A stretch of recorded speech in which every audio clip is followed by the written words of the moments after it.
Welcome to Layer the Alchemist, where we discuss all things heavy metal and hard rock. On today's episode, 5 great hard rock and heavy metal segues. These are songs that go together, that when you hear one song end, you immediately start hearing the next song. They are songs that are often thought as a pair together. Or maybe in concert, the band always plays them one after the other. Now, I'm not talking about where progressive rock bands will often have a long song, like Yes, for instance, and they break them into different sections. I'm talking about songs that are actually 2 different songs, but when you hear one, you immediately think of the song that comes next. They just go together. All right, I think you're going to get what I mean as soon as I show you my first example. All right, so from Queen and their News of the World album, We Will Rock You into We Are the Champions. All right, this is one, We Will Rock You, the big hand claps, and at the end there, when Brian May comes in with that super cool guitar thing, I've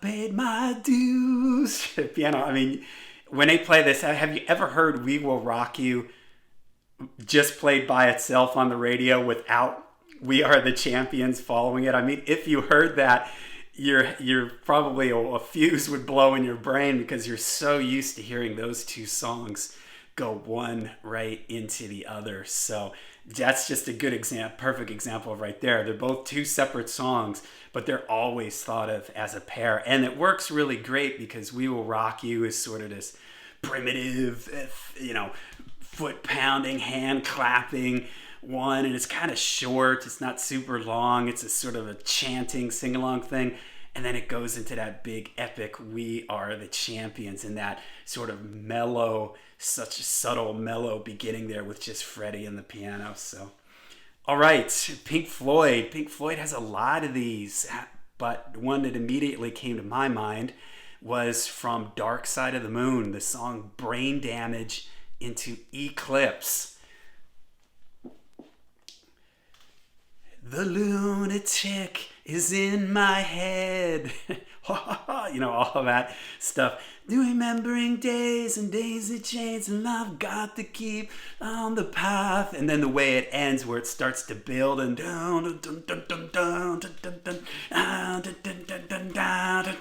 and all that you touch and all that you feel. Wow. I mean, just what a great, and it's also how this amazing, one of the greatest hard rock albums, progressive rock albums of all time. Just what an amazing way to end the album. And those 2 songs just flow beautifully into each other. That little slow down and sort of build up and crescendo at the end of Brain Damage into Eclipse is just brilliant. I saw Roger Waters on his last tour, and he ended his concert with this, and there was all kinds of just lights and stuff going on at the end of the song when it moved into Eclipse, and he had stuff on the big screens, and it was just amazing, man. I mean, this whole album is sequenced perfectly. This is something that you often hear me talk about when I'm reviewing albums, is the feel and the flow and the sequence of a record.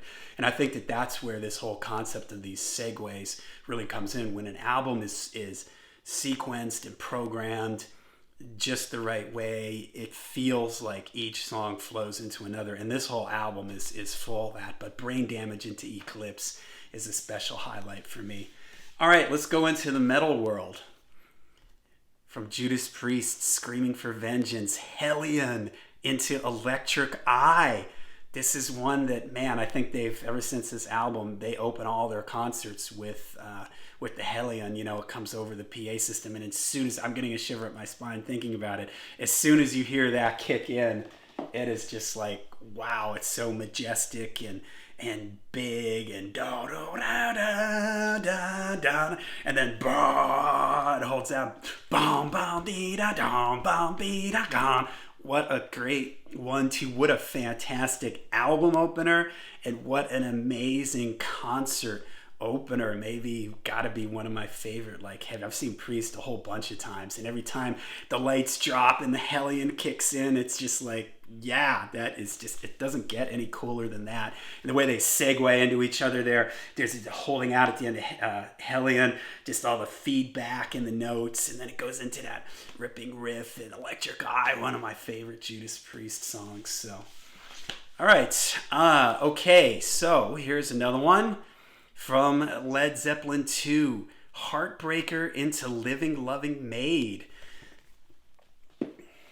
Often you'll hear these two paired together on the radio. Heartbreaker, that super heavy riff, you know, bon, don, don, Heartbreaker, don, don, don, hot with a purple umbrella and a 50 cent. The two songs just kind of opposite feel. Heartbreaker is just sort of lumbering, almost metal-like, you know, heavy riffing one, and then that hot, the way he sings, the way Robert Plant sings that last word, and it's sort of like, seems like it's just cut off, like really sort of quickly, hot, and then it goes way up right into Living Loving Maid, which is more of like a sort of an upbeat rock number. So just a really cool 1-2 punch there on this particular album. Again, you can't, when I hear that, if I hear Heartbreaker even on the radio and they don't play Living Loving Maid after it, I just immediately start singing with a purple in my head, because the two of them just, again, to me, they just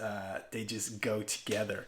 So, okay, next, here's a band that I haven't talked about that often. I haven't talked about it at all, actually, Journey, and I'm actually a really big Journey fan. Steve Perry is my favorite rock vocalist of all time. Now, I'm not talking about factoring in heavy metal singers, but just like pure rock vocalists. I am a huge fan of Steve Perry. I love his voice. And on this album, Infinity, we have Feeling That Way, Right Into Any Time. These are two that are always paired together on the radio.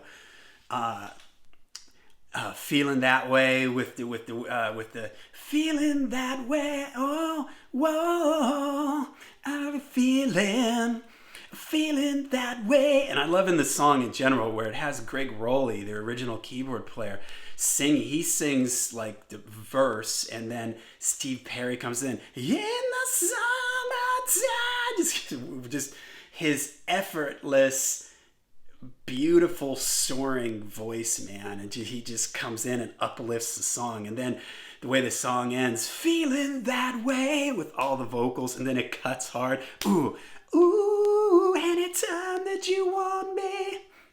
Ooh, do do do, ooh, just fantastic. All those Journey vocals there, they were so good at harmonizing in their vocals. And Anytime is another song that